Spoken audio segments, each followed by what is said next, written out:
దేశంలోనే అత్యంత వేగవంతంగా అభివృద్ధి చెందుతున్నటువంటి నగరము మన హైదరాబాద్ నగరం. తెలంగాణ రాష్ట్ర రాజధాని, చాలా కీలకమైనటువంటి నగరం. ఈ యొక్క నగరంలో మౌలిక వసతుల కల్పన కోసం అందరం కూడా కలిసికట్టుగా కృషి చేయాల్సిన అవసరం ఉంది. హైదరాబాద్ నగరానికి పెద్ద ఎత్తున స్థానికంగా రెవెన్యూ వస్తున్నప్పటికీ కూడా కేటాయింపుల్లో పూర్తి స్థాయిలో మరి న్యాయం జరగడం లేదు. ముఖ్యమంత్రి గారిని కోరుతా ఉన్నాను, హైదరాబాద్ నగరానికి కేటాయింపులు పెంచాల్సినటువంటి అవసరం ఉంది. ముఖ్యంగా హైటెక్ సిటీ లేక మాదాపూర్, కొండాపూర్ గురించి కాకుండా నిజమైనటువంటి బస్తీలు ఏవైతున్నాయో, పాత బస్తీలు ఏవైతున్నాయో అక్కడ మౌలిక వసతులు కల్పించాల్సినటువంటి అవసరం ఉంది.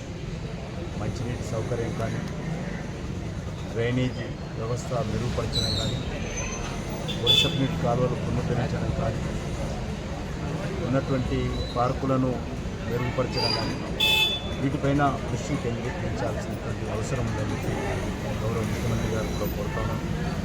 ఈ విషయంలో త్వరలోనే హైదరాబాద్ నగరానికి సంబంధించినటువంటి అభివృద్ధి సమావేశం నిర్వహిస్తాను.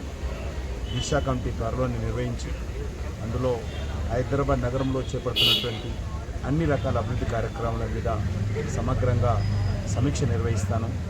అందులో చర్చించి ఇంకా ఏదైతే మరి పనులు ఏవైతే నత్తనడకలు నడుస్తున్నాయో వాటిని వేగవంతం చేసే విధంగా, మౌలిక వసతుల కల్పన కోసం మరింత చురుకుగా పనిచేసే విధంగా మరి ఆ సమావేశంలో చర్చించి నిర్ణయం తీసుకుంటామని చెప్పి మనం చేస్తూ ఉన్నాను.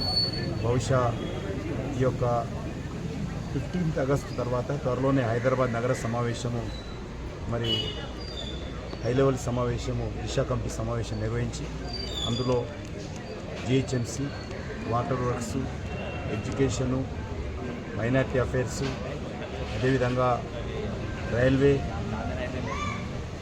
ఇతర అన్ని రకాలుగా ఉన్నటువంటి ఉన్నతాధికారులను కూడా ఆహ్వానించి ఆ సమావేశం త్వరలో నిర్వహిస్తానని మనం చేస్తాం.